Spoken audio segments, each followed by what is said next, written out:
khudi chingna halli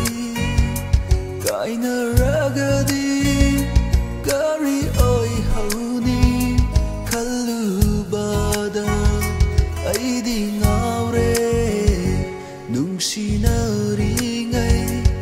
asupwaba miku khudi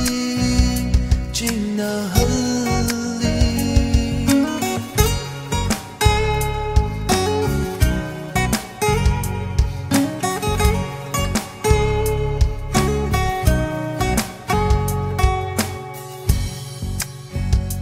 tatana yenjaraga deliba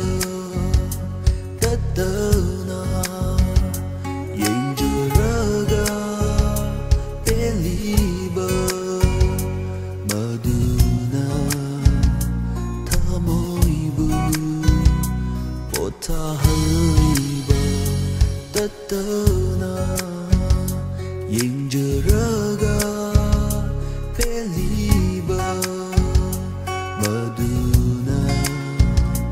thamoibu potahaliba ikai jai yenglakanu haibire ikai jai yenglakanu haibire maduna thamoibu wahalle nungsinari ngai asupwaba miku khudi chingna halli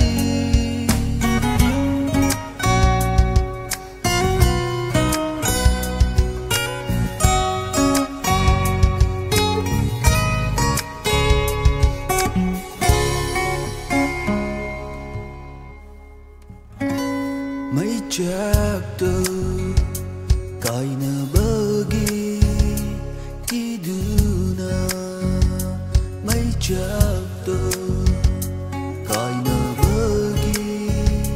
kiduna sao hân kidabani aina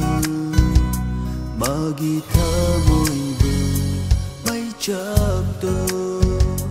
kaina bagi kiduna sao hân kidabani aina magi thamoibu naksinaba hotna jaba thamoina